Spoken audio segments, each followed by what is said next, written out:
Good evening, everyone, and welcome to Cups of Coffee with Tex. I'm Darren Tejada, aka Tex, your host.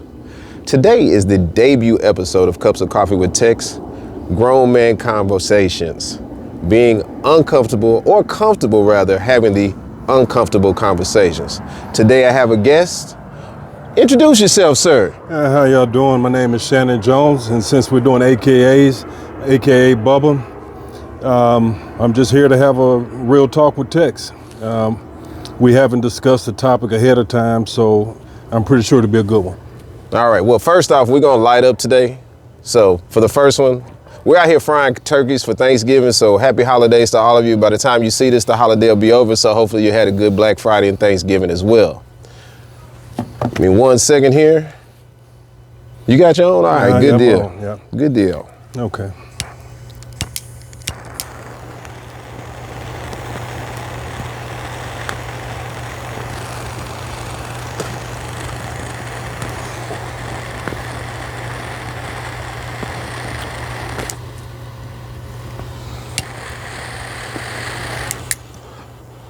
So, for those that don't know, Shannon Jones here and I have known each other now for well over 30 years.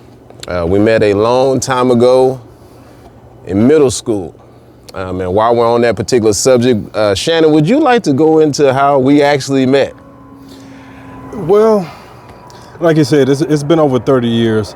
And before we actually met at school, well, just for references, he actually stayed right around the corner from me in a neighborhood called Riverwood, less than a 5-6 minute walk around the corner.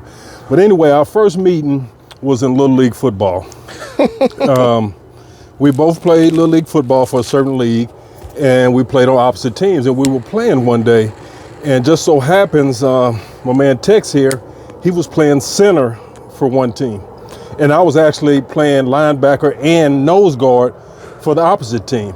So on this one particular play, I lined up, head up over Tex, and you know, when the whistle blew and the play went, I drilled him. I drilled him pretty good. I got him pretty good. But then as the play was over and I turned my back, I guess he felt some kind of way about what happened the play before. So he came and charged and he took a shot, in my back. So I don't think I fell. You know, he moved me a little bit, but actually I turned around, grabbed him by his shoulder pads, picked him up, and body slammed him in the middle of the game. And of course, you know, flags flew and people pushed and all that kind of stuff. So, you know, we finished the game. You know, no more static after that particular moment, but we finished the game.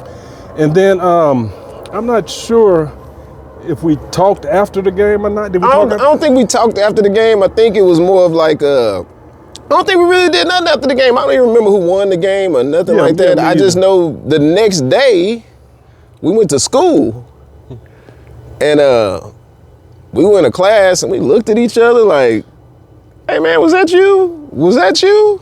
And it's kind of been on ever since. Yeah, it was just like, oh man, okay. Yeah. It was what it was. You know, no harm, no foul. Static. You know, it was what it was. So. And and this is just an aside to, I guess I want to talk to maybe not grown men, maybe younger men.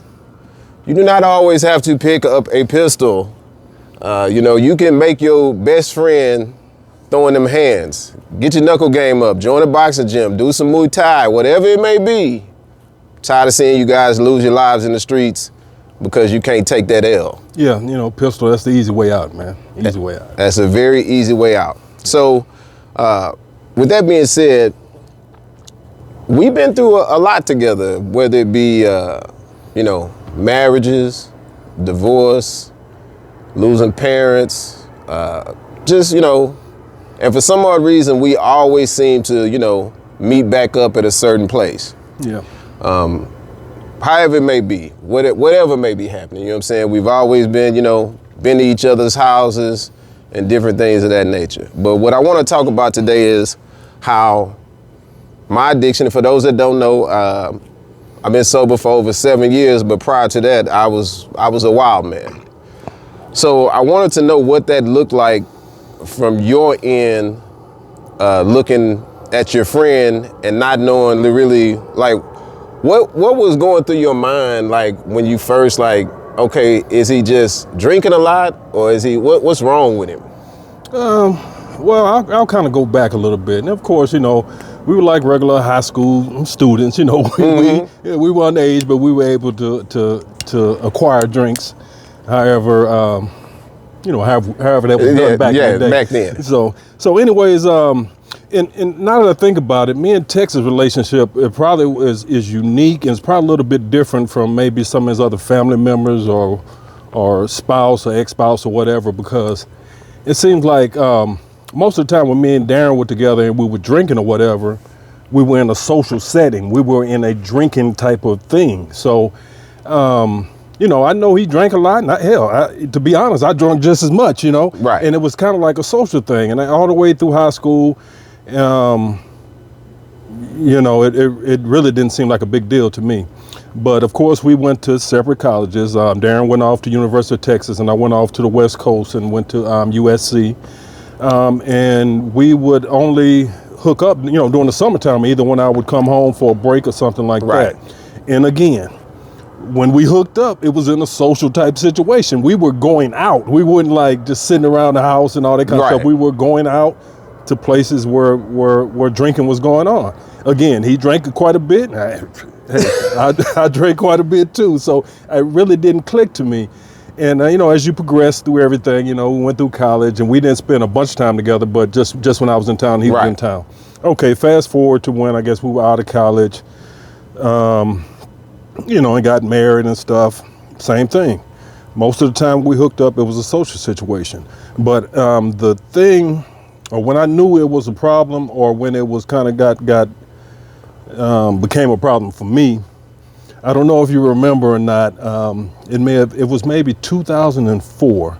And a lot had happened during that time anyway. I had been through my first marriage. I was divorced and things like that. I remember he came over to our house for Christmas. I think it was either 2003 or 2004. And this was like the tipping point for me. Now, we talking real. Right, we talking real. And I knew, and just before we go into this, so this is a situation, this is something else I want you guys to know about addicts or people with addictions. So some of the stuff, when we tell you we don't remember something, it's like, this is real stuff. Like, blackouts are real.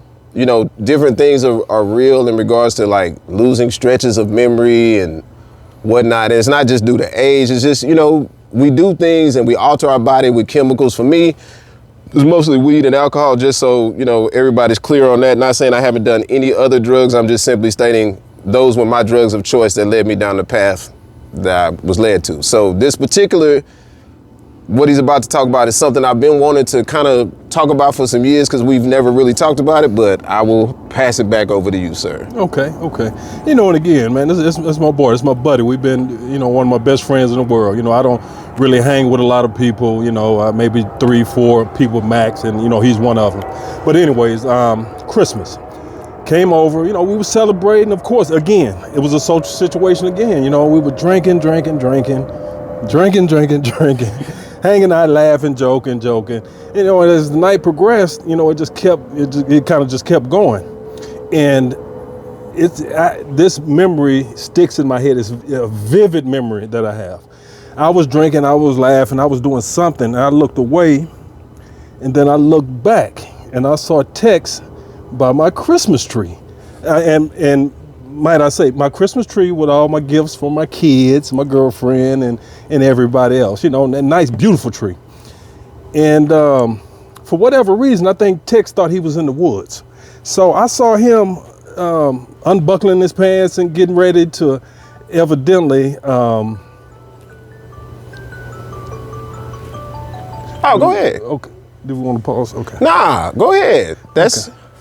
Guys, we have had one of those things where, we are supposed to silence our phones and whatnot, but we're frying turkey, so we have to get these times in. You have to keep the time right. Yeah. But anyway, back to the story. And he was about to take a piss on my Christmas tree and my the Christmas gifts and everything. So, as soon as I saw what he was doing, of course, I jumped up and I grabbed him and I, directed him to go to the bathroom. And I don't know if he remembers, what I said to him that night, or if he has a memory of it. I told him that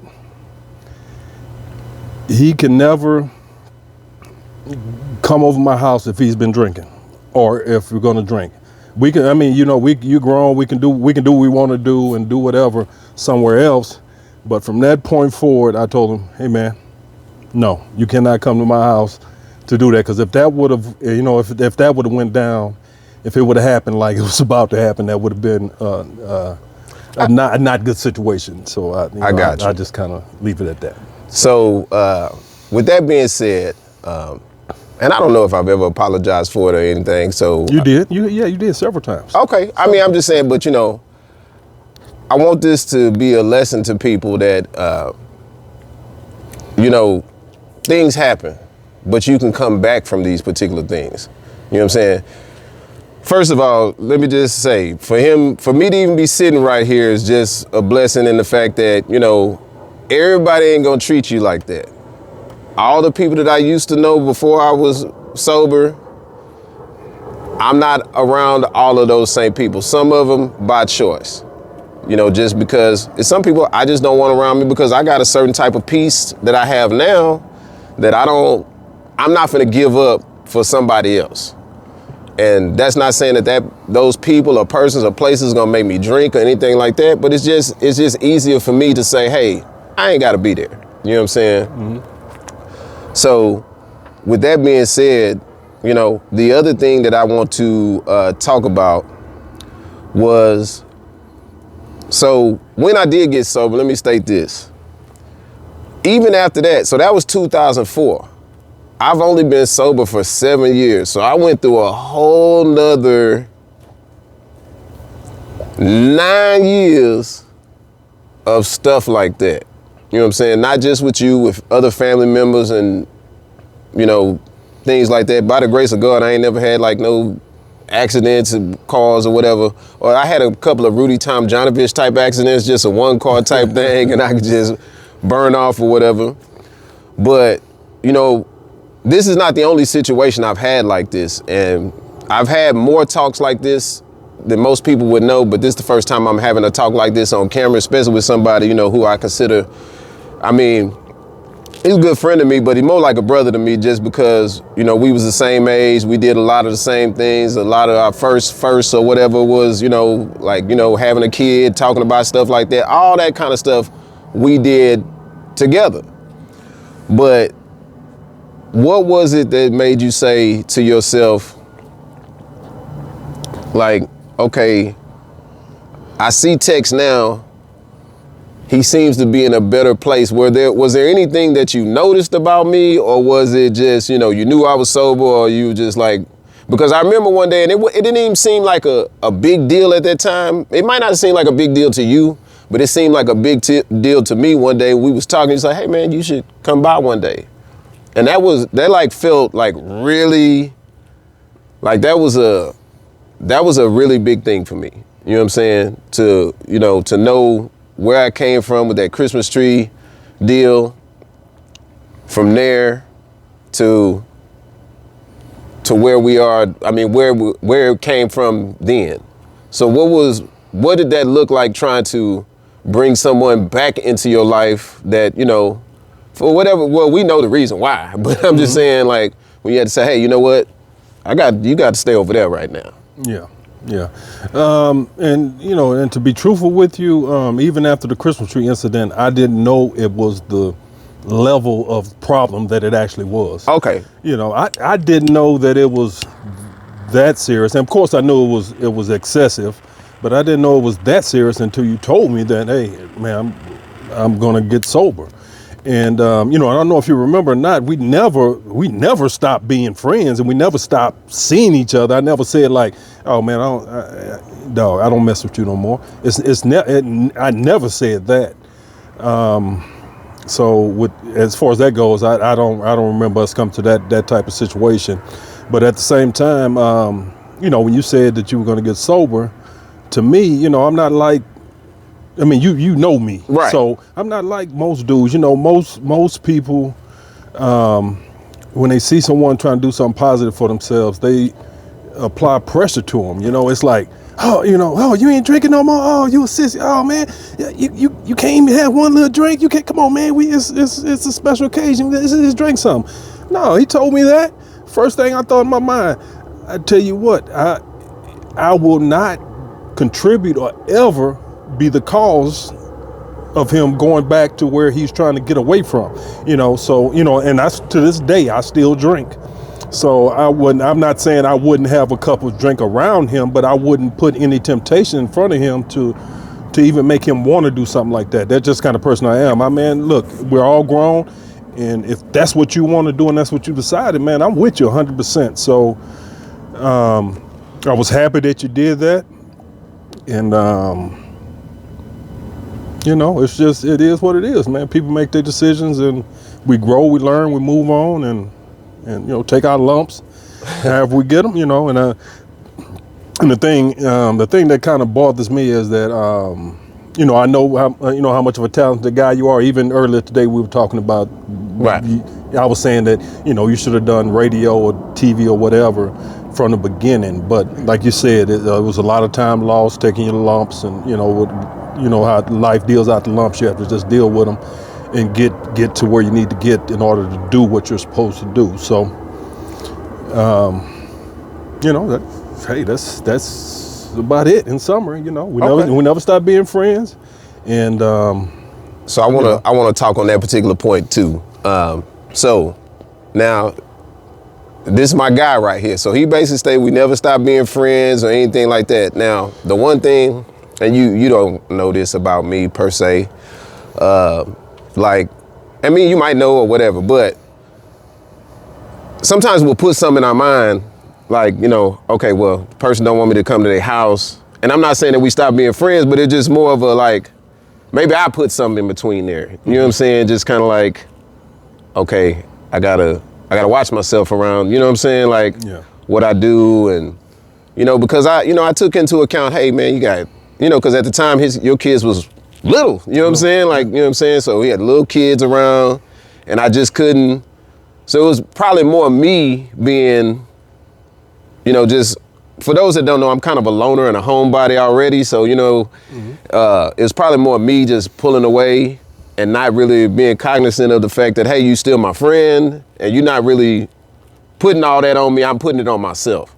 You know what I'm saying? Sometimes we put certain burdens on ourselves that we really don't even need to carry for whatever reason it may be, but that's human. It's just, human nature. And so, to be honest with you, man, I'm just glad we could actually sit down, have this talk, smoke this cigar, had this cup of coffee, you know what I'm saying? Fry those turkeys. Fry these turkeys, you know what I'm saying? Yeah. So, and another reason why I'm doing these talks, just so y'all know, a lot of men, I'm mostly talking about black men, we don't do therapy. We don't really feel safe having certain conversations with people because, like you say, you don't want to feel people pressing you or you being weak or whatever it may be. However people may perceive masculinity, because that's a whole nother thing. Yes, yeah. That's a whole nother topic that I'm gonna have a discussion with some other people about. But we gotta come out of that. You know what I'm saying? Like, it's okay to talk out your feelings. It's okay to go to therapy. It's okay to, be in a good relationship. It's okay to love your kids. It's okay to, it's okay to do a lot of stuff, and people act like it ain't okay. Right. You know what I'm saying? So I just want to thank y'all. Well, first I want to thank Mr. Shannon Jones. Oh man, anytime. For coming through Cups of Coffee with Tex. Do you want to tell the people anything, any closing shouts that you want to give them or anything? No closing shouts, but just to add to what you said, he's right. It's nothing wrong with talking about something if you have a problem with something. Even if you don't go to therapy, even looking at something like this, I'm pretty sure that's his goal. This is therapy right here, because you may have went through a similar situation, and and just to let you know, man, it's okay. It's okay. Just get to a place that you need to be and work through it however you have to do. It's not easy all the time, but boy, you got to do it. You got to do it. At some point, you got to do it. At some point. So, All right. Well, hey, look, guys, I want to thank y'all for tuning in to the debut episode of Cups of Coffee with Tex. Again, I'm Darren Tejada, aka Tex, and we'll see y'all soon. Yeah, thanks.